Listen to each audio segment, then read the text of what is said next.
ذكرينا يا بقايا الأمس فينا، ما أقسى الحنينا، زادنا الشوق أنينا. حدثينا ما لها الجدران خرسا، هل ترى تجفو وتنسى غربة الأرواح أقسى. ذكرينا يا بقايا الأمس فينا، ما أقسى الحنينا، زادنا الشوق أنينا.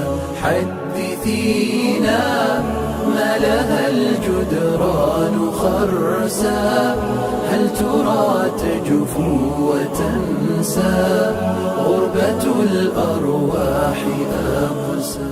اهلا بيكم اعزائنا المشاهدين في حلقه جديده من برنامجكم اللذيذ. لو انت مش مشترك في القناه اشترك وفعل الجرس واعمل لايك لعجبك المحتوى. النهارده معانا شخصيه جديده، فيلا بينا نبدا. يلا بينا. سليمان ابن داود عليهما السلام، ملك ونبي لبني اسرائيل. سليمان هو احد انبياء الله اللي ربنا بعتهم واتذكر ملكه في القران الكريم، واتنسب ليه جيشه من الانس والجن والطير والحيوانات وكل حاجه، وتوصف في القران قدرته على فهم لغه الحيوانات او الحشرات، واتذكر في القرآن أكتر من كده من المعجزات. أنعم ربنا على سيدنا سليمان بالذكاء والفطنة، وربنا أيده بالحكم الصحيح والقضاء بين الناس. واحدى القواضي اللي كانت عند سيدنا سليمان هي قضية الحرث، واتروى إن كان في قضية راحت لسيدنا سليمان، واحد كان عنده غنم والتاني كان عنده أرض. فقال صاحب اللي هو الأرض اللي هو عنده الحرث، قال له إن هذا انفلتت منه إحدى الغنمات وجات على الحرث بتاعي فلم تبق منه شيئا. اعطاه سيدنا داود رقاب الغنم في الحرب، خرجوا من عنده ومروا على سيدنا سليمان وهو كان عنده ساعتها حوالي 10 سنين، فقال لهم كيف قضي بينكما؟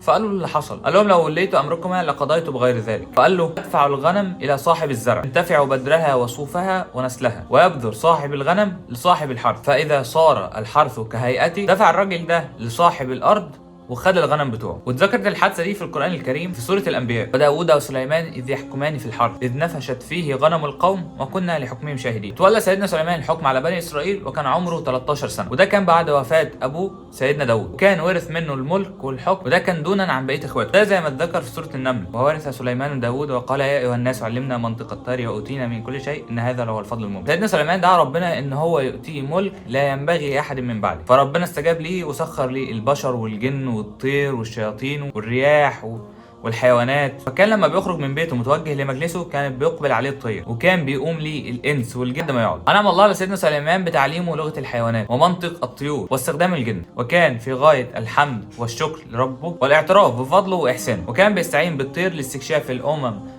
التانية والاخبار واماكن الميه. لحد ما في يوم من الايام كان سيدنا سليمان بيتفقد الطيور ولاحظ غياب الهدهد، زي القصه المعروفه جدا جدا جدا. الهدهد غادر من غير اذن سيدنا سليمان، فقدر سيدنا سليمان ان هو هيذبح الهدهد الا لو جاب بقى دليل يعني قوي جدا على سبب غيابه او سبب خروجه من دون استئذان. لحد ما رجع الهدهد وسيدنا سليمان قال له انت غبت ليه؟ قال له انا عرفت علم مش في علم، وجئتك من بلاد سبأ بخبر يقين موثوق. والقصه دي ان كان في ملكه في مدينه سبأ كانت بيعبدوا الشمس، والشيطان كان مزين ليهم وكانوا غاويهم عن عباده الله وحده، والاخر القصه المعروفه يعني. وطبعا اتذكرت قصه الهدهد وبلقيس بالتفصيل في سورة النمل، الآيات من آية 20 لحد آية 44. كمان عادة سيدنا سليمان إن هو لما يصلي الفجر كان في بيت المقدس إن هو يشوف شجرة نابتة بين إيديه ويقعد يسألها عن اسمها وشيئها، وكانت بتجيب الشجرة عن أسئلة، لحد ما في يوم من الأيام رأى شجرة الخرنوبة بين يديه فسألها لأي شيء أنت؟ فقالت له